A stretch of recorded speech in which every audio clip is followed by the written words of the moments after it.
ये अमृतमय श्लोक है भक्त के लिए, प्रेमी उपासक के लिए यही जीवन है। ये सब साधन मार्ग हैं, पर ये हर संप्रदाय के, हर साधना के उपासक के लिए ये अमृतमय श्लोक है। भगवान इस श्लोक में बोले हैं सुलभा, मैं बहुत सुलभता से उसको प्राप्त हो जाता हूं। जैसे महाप्रभु बोले क्यों न बिन कष्ट रस सिंधु को पीजिए, तो कह रहे तस्याहम सुलभा, मैं उसके लिए सुलभ हूं। सुलभ माने बिल्कुल सहजता से प्राप्त हो जाता हूं। किसके लिए? बोले अनन्य चेता सततम यो माम स्मरत नित्य शाह,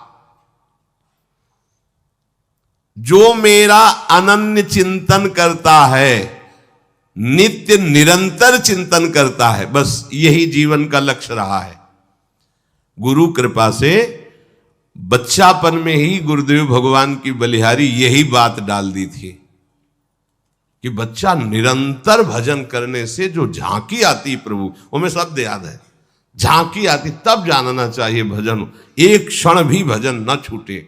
ये संस्कार अगर कहीं भगवान की कृपा से और मार्ग का गुरुदेव उपदेश करते तो एकदम कोरा स्वभाव था वही पड़ता, पर भगवान ने जहां जैसे पहुंचाना होता है वैसे ही, जैसे सन्यास मार्ग में भी थे तो हमारी निराकार में रति नहीं थी, गंगाधर भगवान शिव के रूप में आ सकती थी। अब हमें पता चला कि क्यों नहीं होने दी निराकार में, क्योंकि रूप में ही लाना था उनको कृपा करके, इसलिए निराकार में आसक्ति नहीं होने दी। फिर उनका सारा पहले विधान होता है। गुरुदेव भगवान ने ये पिताश्री से कहा, पिताजी आए और कहा कि ये लड़का बाबा बनना चाहता है स्वामी जी। वो आते जाते थे घर में, तो सैमशी में उस समय स्वामी जी विराजमान, तो उनका पाणे छोड़ जाओ, एक हफ्ता बाद ये घर भाग जाएगा, या फिर हम एक हफ्ता बाद मंत्र दे देंगे, तब जान लेना कि ये साधु बनी ही जाएगा। फिर स्वामी जी जैसी आपकी इच्छा छोड़ के गए। एक हफ्ते जो है गुरुदेव भगवान ईंट ढोवाना, झाड़ू लगवाना, बड़े कार्य करवाना, और जैसे पेड़ा आदि आते सबको बांटते, हमें एक भी पेड़ा नहीं देते। शाम के एक बार भोजन की अनुमति पाल, 7 दिन तक चुपचाप शेष। फिर कहा अच्छा कल गंगा नहा के आ जाना, मंत्र दे देंगे।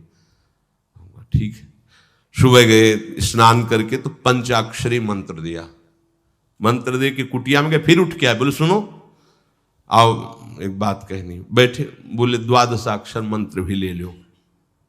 तुम कहा जपेंगे कौन?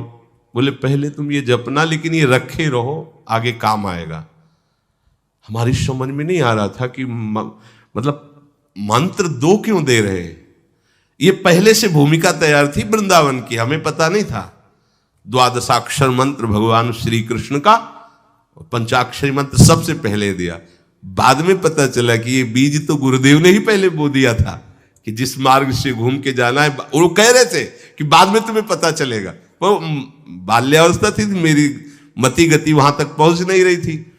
और जपे हम पहला ही, जपे पहला ही, बाद में जब भगवान शंकर ने इधर, तब मुझे समझ में आया कि बीज तो गुरुदेव भगवान ही अंदर से बो दिए थे पहले ही। ये कृपा गुरुदेव भगवान की हुई कि चित्त में बैठाल दिया कि निरंतर चिंतन करना यही संन्यास है, यही साधना है, यही भगवत प्राप्ति का स्वरूप है। गुरु कृपा से पूरे जीवन भर एक बात रहे कि हम कभी 1 सेकंड के लिए अपने आराध्य देव को ना भूले, पूरे जीवन भर इसकी चेष्टा गुरु कृपा से करते। अन्य सब बात थी साधन की, पर बात उसमें प्रधान ये थी कि भूले ना। जैसे हम गायत्री मंत्र भी जप रहे हैं नैष्ठिक ब्रह्मचर्य में, तो गुरु के द्वारा दिया हुआ पंचाक्षरी मंत्र लिखा हुआ है, बार बार उसे देख रहे हैं, या अंदर से देख रहे हैं, गायत्री मंत्र चल रहा है। बड़ी कृपा रही है, मन को भागने के अवसर नहीं मिले। अनन्य चेता सततम, इसीलिए हम आपको फिर कह रहे हैं, बहुत जल्दी लाभ लेना है तो इसको डबल पटरी में फंसाओ। यह जो एक मन बहुत ठोर कर कह कर उसने सच उपायो, बहुत जगह नहीं लगता है कि एक प्रभु में लगाओ फिर संसार में, प्रभु में ही 2 जगह लगा दो, बड़ी चतुराई से फांसा जाता है। यदि मंत्र से भाग रहा हो और तुम्हें कहीं रूप का अभ्यास हो भगवत कृपा से, तो रूप में फंसाओ, चरणों से लेकर के मुकुट तक, मुकुट से लेकर चरणों तक इसको फंसाओ। पर यह कठिन बात है, रूप आना कोई साधारण बात थोड़ी। तो डबल नाम में फंसाओ। जैसे कल कहा था कि शरणागत मंत्र चल रहा, राधा लिखे है, राधा बार बार, और शरणागत मंत्र जा कहा जाएगा। तो जब गायत्री जी जब करते थे अनुष्ठान पुरस्चरण का, तो सामने पंचाक्षरी मंत्र लिखा हुआ है और गायत्री मंत्र चल रहा है। अगर हम जरा सा भी चूकेंगे तो या तो मंत्र छूटेगा और या तो वो दृश्य छूटेगा। बिल्कुल मन को कोई जगह नहीं रखते थे, कोई जगह नहीं रखते। अनन्य चेता, ये बहुत बड़ी सिद्धि, बहुत बड़ा लाभ है कि अन्य कुछ स्मरण ना आवे। इसका अभ्यास आप कर लीजिए, फिर नशा तो ये चढ़ा देगा। ऐसा नशा चढ़ता है, ऐसा लगता है जैसे खोपड़ी घूम रही हो और उसके साथ मंत्र घूम रहा हो। ये ऐसे करो तो पका जैसा दर्द होने लगता है। एक एक नस नाड़ी मंत्राकार। न भोजन की इच्छा है, न किसी के देखने की इच्छा है, इच्छा रहित केवल मंत्र चल रहा है। तदाकार वृत्ति, मंत्राकार वृत्ति। अब इतनी प्रपंच की वृत्तियां फैलाए हो, इतना बहिर्मुख हो, कैसे बात समझोगे अंतर की। अनन्य चेत, भगवान कह रहे मैं सुलभ हूं, सुलभ हूं। काशी में प्रतिदिन ये होता, आज महादेव जी साक्षात आएंगे। सुबह से तैयारी हो जाती थी, आज महादेव जी आएंगे। घाट में ही रहते थे, पंडों की छतरी के नीचे तपती हुई धूप, तो घाट में धूप ऐसे ज्वाला सी लगती थी, और छोटी सी छतरी, उसी के नीचे दोपहर रात्रि वहीं 2 बजे तक तो तपती थी फर्श। और 2 बजे के बाद स्नान करके महादेव जी विश्वनाथ जी पहुंच गए। बस रोज आज मिलेंगे, आज तो निश्चित मिलेंगे। एक दिन इतना आनंद था कि आज तो बस आ ही रहे हैं, ऐसा आ ही रहे हैं। जैसी भावना करोगे, जा पर जाकर सत्य सने हो, सो तो ही मिले न कुछ संदेह हो। भयंकर जटाओं का बोझा ऐसे, इतना बड़ा हाथ में त्रिशूल लिए, देखा दोपहर में नग्न पैर से आ गए। अब अपने जो जहां पागल हुए उसको दिखाई दे, साष्टांग दंडवत ऐसे, मौन, कुछ बोले नहीं उससे। हम तो बस वैसे स्तब्ध, जैसे कोई जड़वत। बाद में विचार आया इसका मतलब क्या था। मैं ही मैं हूं, दूसरा कोई नहीं है। अलग से देख ली की भावना मत करो, कण कण में मैं विराजमान हूं। एक दिन भाई जी के प्रति बहुत आकर्षण जब था, तो एक स्वप्न देखा कि स्वप्न में हम भाई जी से पूछ रहे कि मुझे श्री कृष्ण की प्राप्ति कब होगी। इसके बाद की बात, भाई जी ने ऐसे चश्मा करके ऐसे देखा, राधा बाबा बगल में बैठे, और कहा जब श्री कृष्ण बन जाओगे तब श्री कृष्ण की प्राप्ति होगी। जगने पर, बहुत विचार करने पर फिर यह कि श्री कृष्ण बन जाओगे, भाई जी का तात्पर्य क्या था। तब समझ में आ गया, मन कृष्णाकार, बुद्धि कृष्णाकार, चित्त कृष्णाकार, अहम कृष्णाकार, तब कृष्ण साक्षात्कार हो गया। नित्य युक्तस्य योगिनः तस्याहं सुलभा पार्थ नित्य युक्तस्य योगिनः। नित्य युक्त हो गया जिसका चित्त प्रभु को छोड़कर किसी भी भोग भूमि में, किसी भी ऐश्वर्य में, किसी भी सिद्धि में। जैसे किसी को लगता है कि ये चमत्कार दिखाना, कोई भी चमत्कार दिखाना बहुत कठिन बात है। अगर भगवत दर्शन का लक्ष्य ना हो, भगवत प्राप्ति का लक्ष्य ना हो, तो कोई भी चमत्कार ऐसे करने में है कोई बहुत बड़ी बात मत समझ। बस ये है कि इधर अगर स्वीकार किया तो उधर गेट बंद हो जाएगा। इसीलिए पिट जाते हैं, गाली सुन लेते हैं महात्मा जन, लेकिन प्रयोग नहीं करते अपने भजन का, और प्रभु के पास जाते हैं। ऐसा ना समझे ना कि वो चमत्कार पीछे घूमते हैं। केवल बस एक बात है कि अगर इधर लगे तो उधर का गेट बंद हो जाएगा। तो इतनी दुर्लभ बात बनने जा रही है, किसी को प्रमाणित करने के लिए कि हम महात्मा, हम भजनानंदी, हम चमत्कारी हैं, अपना गेट बंद करवा ले तो मूर्खता ही होगी ना। यहां क्या होगा, वाह वाह हो जाएगा, बस उसके आगे क्या होगा, फिर वही प्रपंच।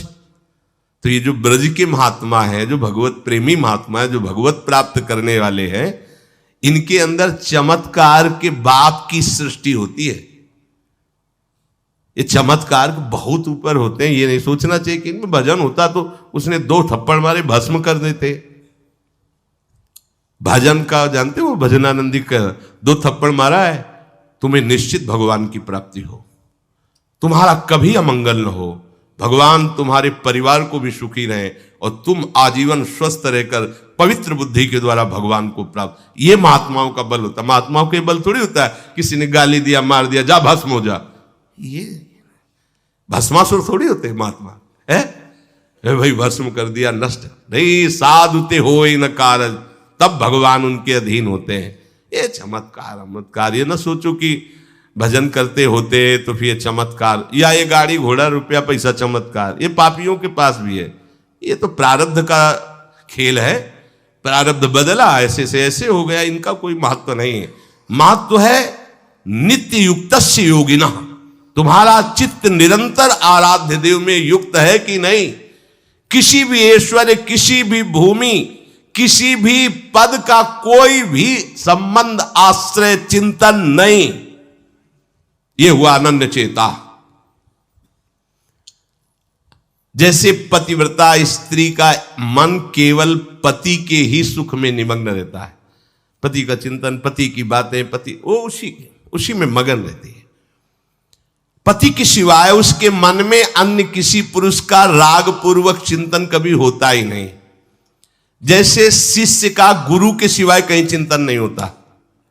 पतिव्रता पत्नी का मन, प्राण, तन सब पति के ही सेवा में, चिंतन में, मनन में। जैसे शिष्य का गुरु के ही तन, उनकी सेवा में मन, उनके आज्ञा के पालन करने में एक एक चेष्टा गुरु की प्रसन्नता के लिए, कोई दूसरा इष्ट शिष्य का होता ही नहीं है। शिष्य का कोई दूसरा इष्ट नहीं होता। ऐसे शिष्य को अपने गुरुदेव में ही भगवान का साक्षात्कार हो जाता है। क्योंकि पर्दा हटा तो देख लिया कि प्रिया प्रीतम मुस्कुराते हुए बैठे।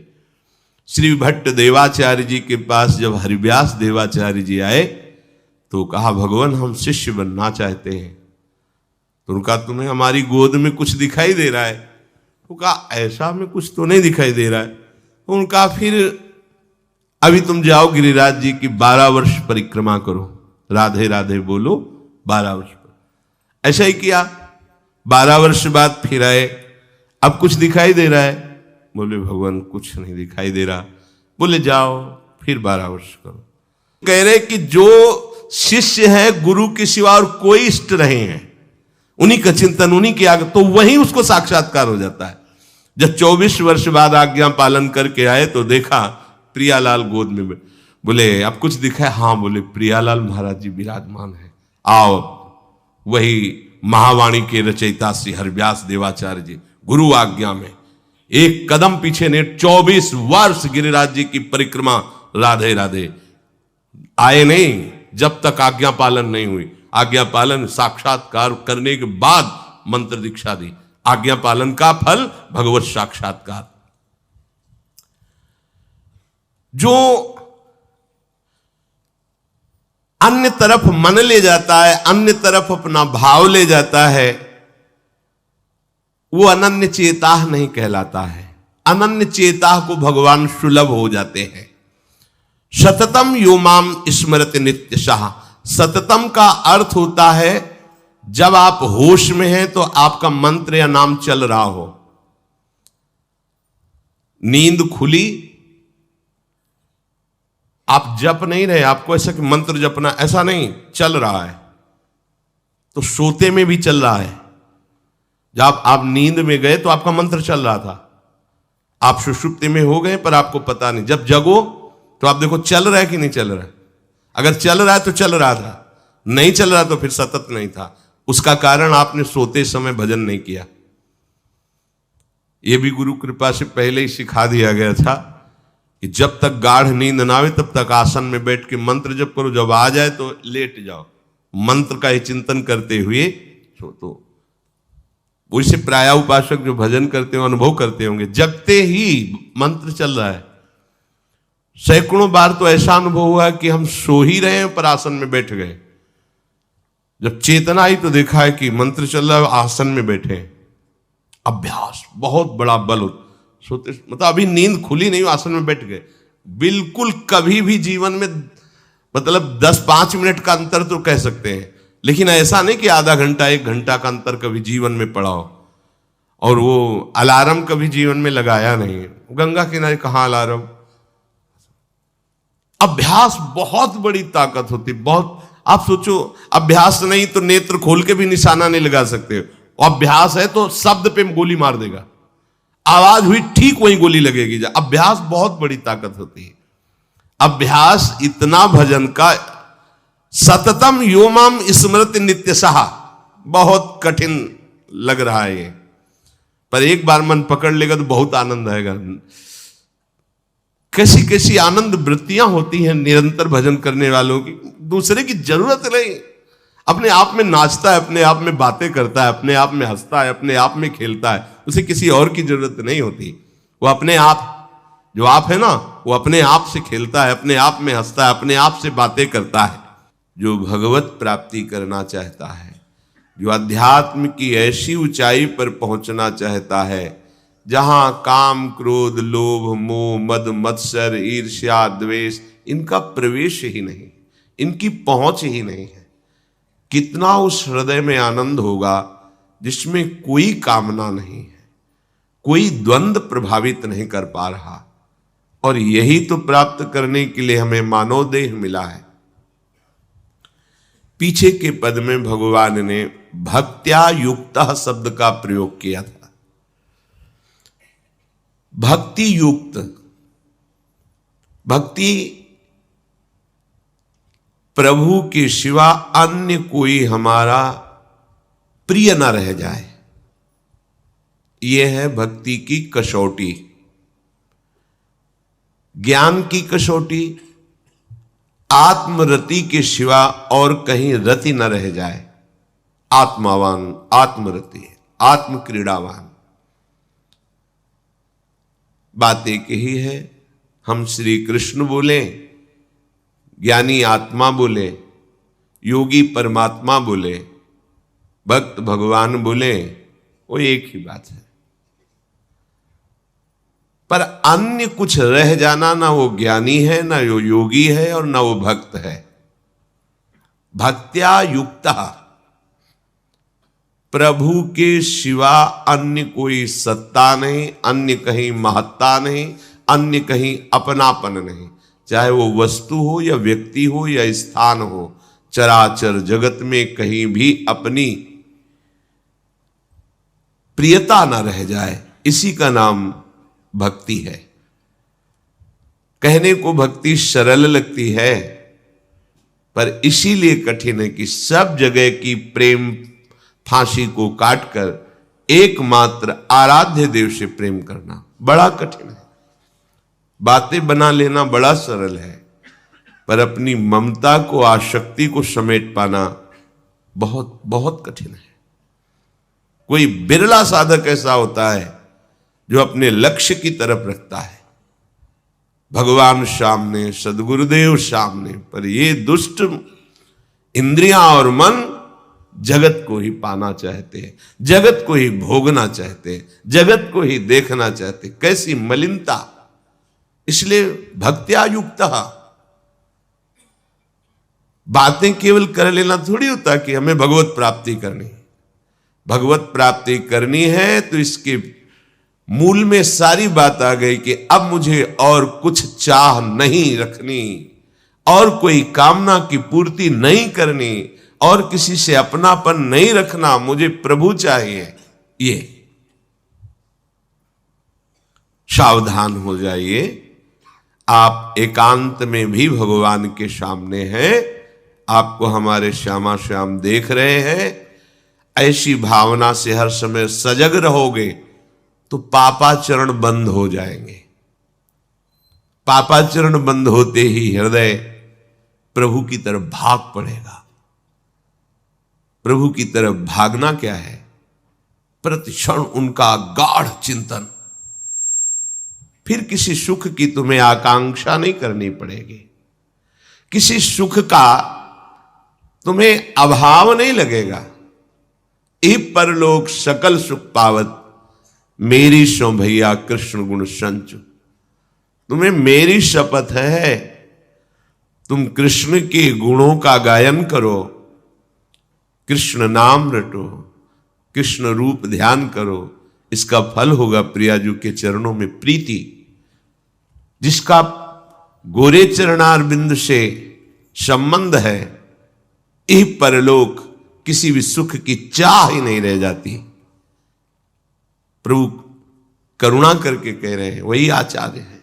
मेरी कसम, तुम कृष्ण के गुणों का संचय करो, तुम्हें इस लोक परलोक में सब सुख मिल जाएंगे, कोई अभिलाषा अधूरी नहीं रह जाएगी। पर भक्त्यायुक्त, अन्य संबंध, अन्य महत्व बुद्धि, ये कलंक है हमारी भक्ति में। नहीं समझ रहे? चाहते हैं सुख, चेष्टाएं और चिंतन, दुखालयम अशाश्वतम। कैसे मिलेगा? चाहते हो अविनाशी पद और भोग दृष्टि रखते हो विनाशी की, प्रियता रखते हो विनाशी की, गाढ़ चिंतन करते हो विनाशी भोगों का, कैसे अविनाशी पद का अधिकार प्राप्त होगा? अरे तुम्हारा स्वरूप ही अविनाशी है। विस्मृत होकर भोगों में लगने से ही ये तुम्हारी दुर्दशा हुई है। भक्त्यायुक्ता, अपने हृदय को भक्ति से युक्त करो।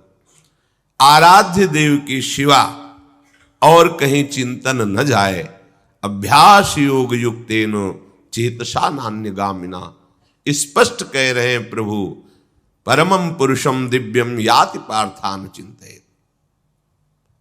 निश्चित परम पुरुष दिव्य, उस परमात्मा की तुम्हें अनुभूति होगी, उसका साक्षात्कार हो जाएगा।